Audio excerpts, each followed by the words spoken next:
Hello friends, super magic રસોઈમાં મિત્રો હું આપનું સ્વાગત કરું છું। આજે હું ચણાના લોટનો એટલે કે બેસનનો મેસૂબ બનાવવા જઈ રહી છું। તો એમાં શું ઇન્ગ્રેડિયન્ટ લીધા એ પણ હું તમને બતાવી દઉં। એમાં મેં 160 ગ્રામ એટલે કે 1 કપ લોટ લીધો છે અને 180 ગ્રામ ખાંડ લીધી છે અને 250 ગ્રામ ઘી લીધું છે મિત્રો। આ ખાંડ 180 ગ્રામ એટલે કે 1 કપ છે। આ બધું એક કપ જ છે, ટૂંકમાં આ કપ મેં લીધો છે એટલે વજન મેં તમને બતાવી દીધો। તો મિત્રો તમને મારો વિડીયો ગમે તો લાઈક કરજો, શેર કરજો અને સબસ્ક્રાઇબ કરવાનું ભૂલતા નહીં। મિત્રો આપણે આ મેસૂબ માટે જામનગરમાં 140 વર્ષ જૂની દુકાન છે જ્યાં આપણે આ મેસૂબ બને છે। તે જે એ બિલ્ડિંગ છે ને, જામનગરના જે રાજા હતા ને જામ સાહેબ, એને મેસૂબ માટે બિલ્ડિંગ દાનમાં આપી દીધું હતું અને આજે પણ ત્યાં એ 5 પેઢીથી એ મેસૂબ બનતો આવે છે અને આજે પણ તમે જો જામનગર જાઓ તો ચોક્કસ ત્યાંની વિઝિટ લેજો મિત્રો। એટલે આપણે આજે એ ટાઈપનો જ મેસૂબ બનાવવા જઈ રહ્યા છીએ, વર્ષો જૂનો મેથડથી જ મિત્રો। તો તમે છેલ્લે સુધી મારો વિડીયો જોજો મિત્રો। તો મિત્રો હવે આપણે એકદમ જાળીદાર, મોઢામાં જાતા જ ઓગળી જાય એવો મેસૂબ બનાવવાનું ચાલુ કરી છે। એના માટે મેં આ 1 કપ લોટ લીધો છે, જે વજનમાં મેં તમને કીધું એમ 160 ગ્રામ છે। લોટ હંમેશા ચણાનો બેસન એ આપણે ચાળીને જ લેવાનું હોય છે, કોઈ પણ આપણે બનાવી ત્યારે। તો આ રીતે હું ચાળી લઈશ।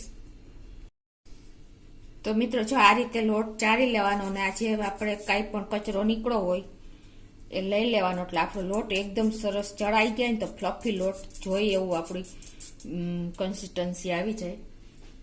હવે આમાં આપણે જે ઘી લીધું છે મેં 250 ગ્રામ એટલે કે 1 કપ જ ઘી છે પણ વજનમાં 250 ગ્રામ છે। એ આપણે અડધું ઘી આમાં એડ કરશું અને આનું આપણે બેટર તૈયાર કરશું। આનો લમ્સ ન પડે, ગંઠા ન પડે એ રીતે તમારે ખાસ ધ્યાન રાખવાનું છે। તો અત્યારે હું અડધું ઘી નાખી દઉં છું। હવે આને આપણે આ રીતે મિક્સ કરી લેવાનું છે, લમ્સ ન પડે એની ખાસ તમારે કેર કરવાની છે મિત્રો। આ રીતે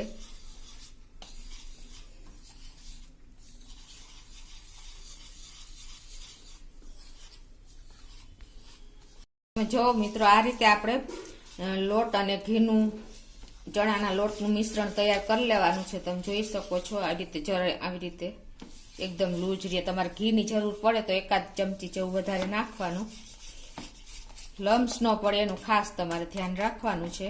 હવે આપણે આ બાજુ ગેસ ઓન કરશું અને એમાં આપણે જે ખાંડ લીધી છે 180 ગ્રામ એ નાખી દેશું। આપણે એક તારથી ઓછી ચાસણી કરવાની છે અને એમાં આપણે અડધો કપ પાણી નાખશું। જે કપથી આપણે ચણાનો લોટ લીધો છે એનાથી અડધું આપણે પાણી નાખવાનું છે અને એને આપણે આ રીતે હલાવશું।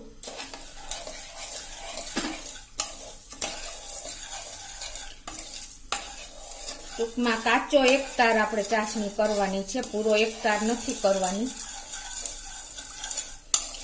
તો આપણે ખાંડ એને ઓગાળી લેશું। તો મિત્રો જો આપણી ખાંડ ઓગળી ગઈ છે। હવે એમાં આપણે, તમે જો રોજ વોટર નાખવું હોય કે કેવડા વોટર નાખવું હોય કે તમારે એલચીનો પાવડર નાખવો હોય તો આ સ્ટેજે તમારે 1 ચમચી જેવું નાખી દેવાનું છે। અત્યારે હું કેવડા વોટર નાખું છું એટલે મિત્રો એકદમ સરસ સ્મેલ આવે છે આનાથી। તમારે જે તમને અવેલેબલ હોય, જે તમને ફાવતું હોય એ તમારે એડ કરવાનું છે। હવે આને આપણે વચ્ચે વચ્ચે ચેક કરતા રહેવાનું કે ચાસણી આપણી એકદમ ચીકાસ જેવી થઈ જાય 1 તારથી ઓછી, ત્યારે આપણે જોતા રહેવાનું છે। અત્યારે હું 1 મિનિટ પછી જોઉં। જો આ રીતે બબલ્સ આવી જાય ને એટલે આપણે ગેસ ધીમો કરીને ચાસણી ચેક કરી લેવાની કે ચીકાસ આવી ગઈ છે, અડધો તાર જેવી થઈ છે કે નહીં। તો તમારે આ રીતે ઠંડી થાય ત્યારે ચેક કરી લેવાની મિત્રો। હજી વાર છે 1 થી 2 મિનિટની, તો હજી હું ચલાવું છું 1 મિનિટ ચમચો। મિત્રો જો હવે આપણે ચાસણી ચેક કરી લઈએ આ રીતે।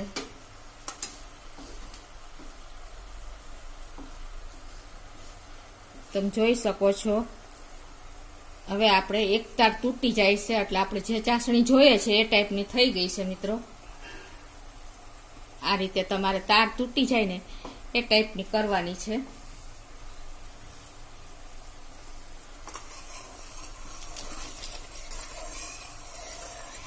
તો મિત્રો હવે આપણે ગેસની ફ્લેમ મીડિયમ કરી નાખવાની છે અને આપણે જે આ ચણાનું બેસનનું જે આપણે ઘીમાં લિક્વિડ બનાવ્યું છે બેટર એ નાખી દેશું આપણે આમાં.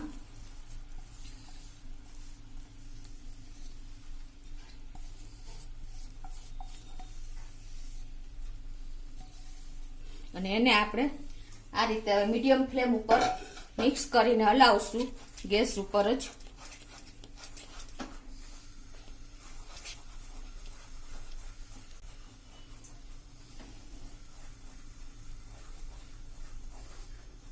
આ રીતે તમારે સતત કન્ટિન્યુ ચલાવતું જ રહેવાનું છે.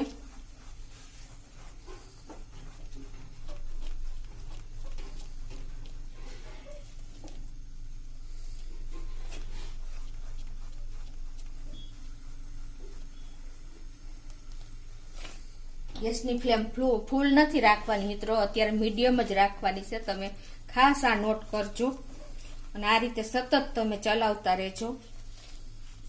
સાવ હું ઈઝી મેથડ આજે બતાવવા જઈ રહી છું મિત્રો, તો તમે એક પણ સ્ટેપ મિસ ન કરતા અને છેલ્લે સુધી મારો વિડીયો જોજો.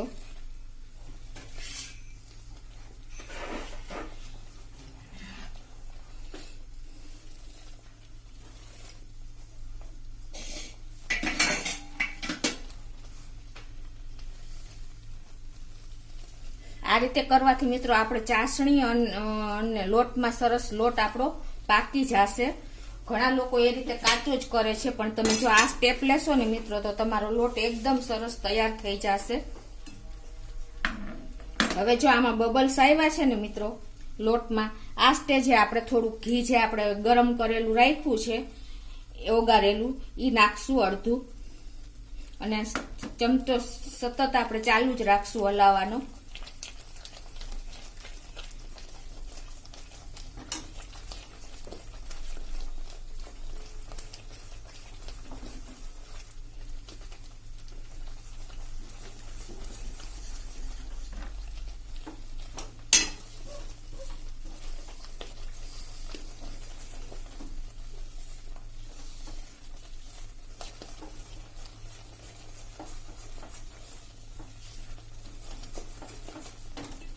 ગેસની ફ્લેમ હજી આપણે મીડિયમ જ રાખી છે મિત્રો. હવે પાછું આપણે જો ઘી સોસાઈ ગયું છે લોટમાં, એટલે હવે આપણે પાછું જે ઘી થોડુંક છે એ નાખી દેશું.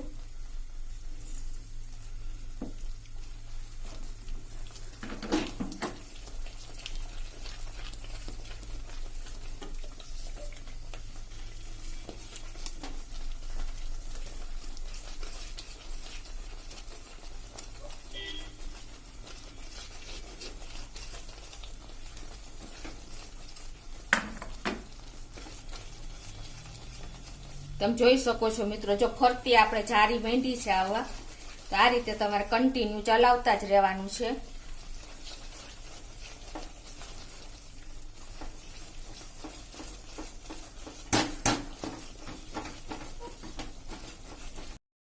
હવે મિત્રો આપણે જે ઘી બચ્યું છે, 1 કપ લીધું છે, એમાં એ બધું નાખી દેશું છેલ્લે, અને કન્ટિન્યુ આપણે હલાવવાનું ચાલુ જ રાખશું.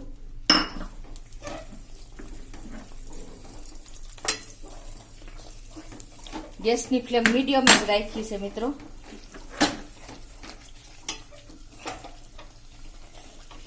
શકો છો જો જારી આપણી હવે પડવાની તૈયારી જ છે. આપણે જે હતું 1 કપ ઘી એડ કરી દીધું છે. હવે તમારે આ રીતે તમારે ચેક કરતું જ રહેવાનું મિત્રો, ચમચો કન્ટિન્યુ હલાવતું જ રહેવાનું. અને છેલ્લે આપણે 4 મિનિટ થઈ છે મિત્રો હજી, તો આ રીતે તમારે સતત છેલ્લે હવે આપણે ગેસ ફૂલ કરી દેશું મિત્રો. છેલ્લી 2 મિનિટ આપણે ગેસ ફૂલ કરીને હલાવશું. તમે જોઈ શકો છો કે જે હલવાઈ બનાવે એ રીતે જ આપણે આ રીતે કન્ટિન્યુ સ્પીડ રાખવાની છે થોડીક. આપણું ઘી છૂટું પડી ગયું છે, તમે જોઈ શકો છો મિત્રો.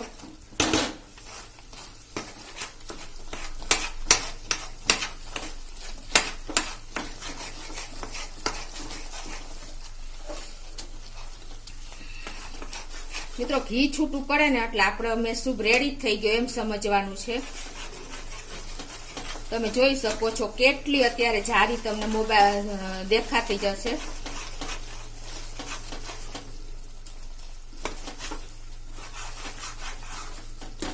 તો હવે મિત્રો આપણે આપણો મેસૂબ જો તૈયાર જ થઈ ગયો છે, તમે જોઈ શકો છો. હવે આપણે આ મેસૂબને ડીશમાં ઢાળી દેશું.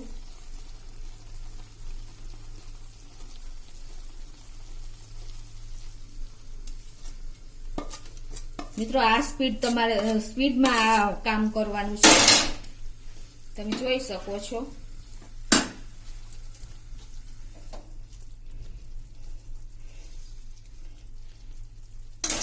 આપણી જારી એકદમ પરફેક્ટ પડી છે મિત્રો. હવે આને આપણે 5 મિનિટ ઠંડો થાય એટલે પછી આપણે એના પીસ કાપા કરી લેશું, કટ કરી લેશું. જો બહુ ટાઈમ લાગશે તો આપણો મેસૂબમાં તમે પીસ નહીં કરી શકો. તો મિત્રો જો મેં પિસ્તાનો ભૂકો કરીને રાખ્યો છે, એ આ રીતે આપણે તમે ઉપર કાંઈ પણ તમને જે ગમતા હોય સૂકો મેવો એને તમે આ રીતે સ્પ્રિંકલ કરીને રાખો તો એકદમ સરસ ટેસ્ટ આવે છે. તો મિત્રો જો 5 થી 7 મિનિટ થાય ને એટલે આપણે એને કટ કરી લેવાનો, નહીતર પછી તમે કીધું એમ નહીં થાય. તો હવે આપણે 7 મિનિટ જેવું થયું છે. હવે એને આ રીતે આપણે પીસ કરી લેશું મિત્રો, તમને મનગમતા શેપમાં.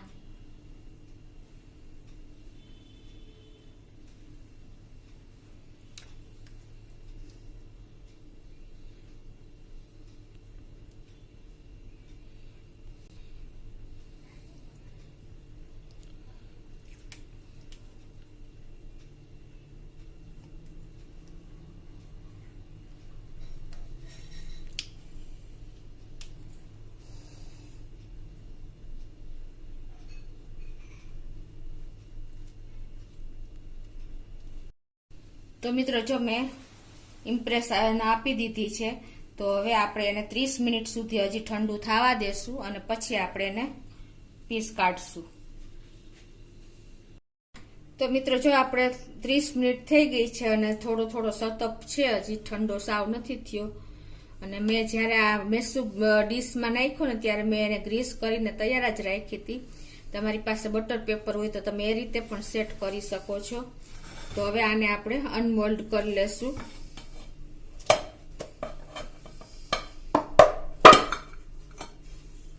તમે જોઈ શકો છો મિત્રો આપણો મેસૂબ નીકળી ગયો છે. હવે એને હું તમને પીસ કરીને પણ બતાવી દઉં.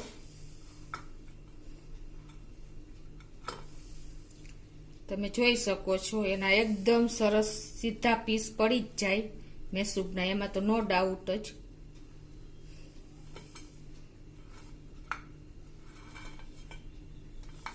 તમે ટચ પણ ન કરી શકો મિત્રો, એટલા ઇઝીલી પીસ પડી જાય છે.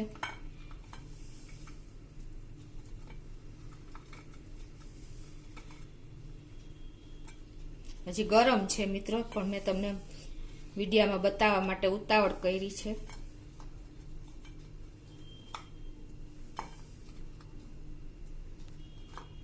તો હવે હું તમને પીસ એક કાપીને પણ બતાવી દઉં કે આપણો મેસૂબ કેવો તૈયાર થયો છે. તમે જોઈ શકો છો અત્યારે પણ તમને જારી દેખાય જ છે મેસૂબમાં, તમે જોઈ શકો છો. તમને હું પીસ કરીને પણ બતાવી દઉં મિત્રો, કેટલી જારી દેખાય છે. તમે જોઈ શકો છો મિત્રો, ગરમ છે હજી એટલે ઘી હજી શોષાણું નથી બરાબર.